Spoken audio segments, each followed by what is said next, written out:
ದೇವರ ಮಹಾಪರಿಶುದ್ಧ ನಾಮಕ್ಕೆ ಸ್ತೋತ್ರವಾಗಲಿ.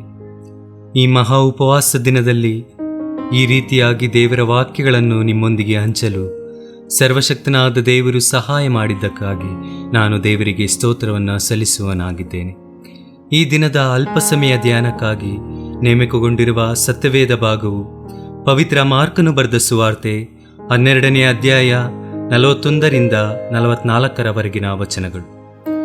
ಈ ಭಾಗದ ಧ್ಯೇಯವನ್ನು ನೋಡಬಹುದಾದರೆ ವರ್ಷಿಪ್ ಆ್ಯಂಡ್ ಆಫರಿಂಗ್, ಆರಾಧನೆಯೊಂದಿಗೆ ಸಮರ್ಪಿಸುವ ಕಾಣಿಕೆ ಎಂಬುದಾಗಿ.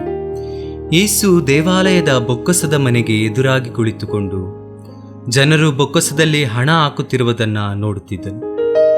ಆಗ ಅನೇಕ ಶ್ರೀಮಂತರು ದೊಡ್ಡ ಮೊತ್ತಗಳನ್ನು ಹಾಕುತ್ತಿದ್ದರು. ಆ ಸಂದರ್ಭದಲ್ಲಿ ಒಬ್ಬ ಬಡ ವಿಧವೆಯು ಬಂದು 2 ಕಾಸನ್ನು ಹಾಕಿದಳು. ಆಗ ಯೇಸು ತನ್ನ ಶಿಷ್ಯರಿಗೆ ಹೇಳಿದ್ದು, ಅವಳು ಎಲ್ಲರಿಗಿಂತ ಹೆಚ್ಚು ಕೊಟ್ಟಳು, ಏಕೆಂದರೆ ಇತರರು ತಮ್ಮ ಸಮೃದ್ಧಿಯಿಂದ ಕೊಟ್ಟರು, ಆದರೆ ಈಕೆಯು ತನ್ನ ಬದುಕಿಗೆ ಬೇಕಾದದ್ದನ್ನೇ ಸಮರ್ಪಿಸಿ ಬಿಟ್ಟಳು ಎಂಬುದಾಗಿ. ಸಮರ್ಪಣೆ ಎಂದರೆ ದೇವರಿಗೆ ನಮ್ಮ ಜೀವನವನ್ನು ಸಂಪೂರ್ಣವಾಗಿ ಅರ್ಪಿಸುವುದು.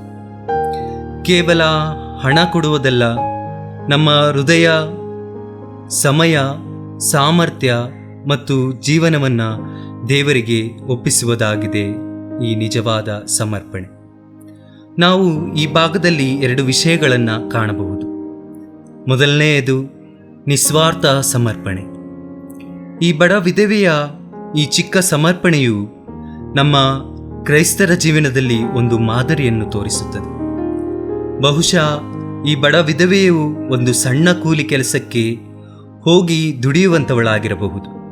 ಬೆಳಗ್ಗೆಯಿಂದ ಸಂಜೆಯವರೆಗೂ ದುಡಿದು ಅದರಿಂದ ಬಂದಂಥ ಹಣದಿಂದ ಆಕೆಯು ರಾತ್ರಿ ಊಟವನ್ನು ಮಾಡುತ್ತಿರಬಹುದು.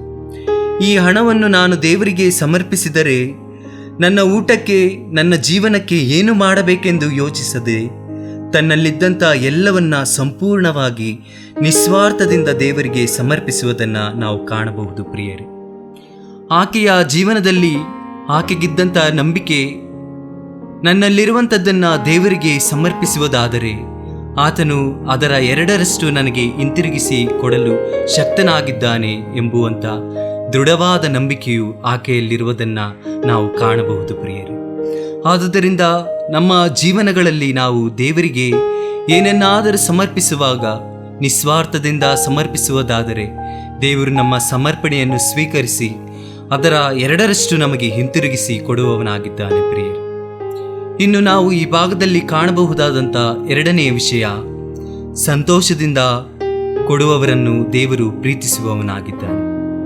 ಪೌಲನು ಕೊರಿಂಥದವರಿಗೆ ಬರೆದ 2ನೇ ಪತ್ರಿಕೆ 9ನೇ ಅಧ್ಯಾಯ 7ನೇ ವಚನದಲ್ಲಿ ನೋಡಬಹುದಾದರೆ, ಪ್ರತಿಯೊಬ್ಬನು ತನ್ನ ತನ್ನ ಹೃದಯದಲ್ಲಿ ನಿರ್ಣಯಿಸಿಕೊಂಡ ಪ್ರಕಾರ ಕೊಡಲಿ, ದುಃಖದಿಂದಾಗಲಿ ಬಲಾತ್ಕಾರದಿಂದಾಗಲಿ ಯಾರು ಕೊಡಬಾರದು, ಯಾಕಂದರೆ ಸಂತೋಷವಾಗಿ ಕೊಡುವವನ ಮೇಲೆ ದೇವರಿಗೆ ಪ್ರೀತಿಯುಂಟು. ನಮ್ಮ ಜೀವಿತಗಳಲ್ಲಿ ದೇವರಿಗೆ ಏನನ್ನಾದರೂ ಕೊಡುವಂಥ ಸಂದರ್ಭಗಳಲ್ಲಿ ಸಂತೋಷದಿಂದ ಕೊಡುವವರಾಗಿರಬೇಕು. ಪ್ರಿಯರೇ, ಈ ಬಡ ವಿಧವೆಯು ಕೊಡುವಂಥ ಸಂದರ್ಭದಲ್ಲಿ ದುಃಖದಿಂದ ಕೊಡಲಿಲ್ಲ, ನೋವಿನಿಂದ ಕೊಡಲಿಲ್ಲ. ನಾನು ಇದನ್ನು ದೇವರಿಗೆ ಕೊಟ್ಟರೆ ನನ್ನ ಜೀವನಕ್ಕೇನು ಮಾಡಬೇಕೆಂದು ಯೋಚಿಸಿಕೊಡಲಿಲ್ಲ. ಆಕೆಯು ತನ್ನಲ್ಲಿದ್ದಂಥದ್ದೆಲ್ಲವನ್ನು ಸಂಪೂರ್ಣವಾಗಿ ಸಂತೋಷದಿಂದ ದೇವರಿಗೆ ಸಮರ್ಪಿಸುವುದನ್ನು ನಾವು ಈ ಭಾಗದಲ್ಲಿ ಕಾಣಬಹುದು. ಪ್ರಿಯರೇ, ಹಲವಾರು ಶ್ರೀಮಂತರು ಅಲ್ಲಿ ಬಹಳವಾಗಿ ಹಣವನ್ನು ದೇವಾಲಯದ ಬೊಕ್ಕಸದೊಳಗೆ ಹಾಕುತ್ತಿದ್ದರು. ಆದರೆ ಅವರು ತಮಗೆ ಬೇಕಾದದ್ದನ್ನು ಇಟ್ಟುಕೊಂಡು ಮಿಕ್ಕದ್ದನ್ನು ದೇವರಿಗೆ ಸಮರ್ಪಿಸುತ್ತಿದ್ದರು. ಆದರೆ ಈ ಥರವಾದಂಥ ಸಮರ್ಪಣೆಯು ದೇವರು ಮೆಚ್ಚುವವನಲ್ಲ. ಈ ಬಡ ವಿಧವೆಯ ರೀತಿ ತನ್ನನ್ನೇ ದೇವರಿಗೆ ಸಂಪೂರ್ಣವಾಗಿ ಸಮರ್ಪಿಸುವುದಾದರೆ ದೇವರು ಅಂತಹ ಸಮರ್ಪಣೆಯನ್ನು ಸ್ವೀಕರಿಸುವವನಾಗಿದ್ದಾನೆ. ಆದುದರಿಂದ ಪ್ರಿಯರೇ, ನಮ್ಮ ಸಮರ್ಪಣೆಗಳು ಬಡ ವಿಧವೆಯ ರೀತಿ ಯಾವಾಗಲೂ ನಿಸ್ವಾರ್ಥ ಸಮರ್ಪಣೆಯಾಗಿ ಸಂತೋಷದಿಂದ ದೇವರಿಗೆ ಸಮರ್ಪಿಸೋಣ. ಈ ಮಹಾ ಉಪವಾಸ ದಿನಗಳು ನಮ್ಮೆಲ್ಲರಿಗೂ ಆಶೀರ್ವಾದದಾಯಕ ಉಪವಾಸ ದಿನಗಳಾಗಿ ಮಾರ್ಪಡಲಿ. ದೇವರು ಈ ಕೇಳಿದಂಥ ವಾಕ್ಯಗಳ ಮುಖಾಂತರ ನಮ್ಮನ್ನು ಆಶೀರ್ವದಿಸಿ ಬಲಪಡಿಸುವಂತಾಗಲಿ. ಆಮೆನ್.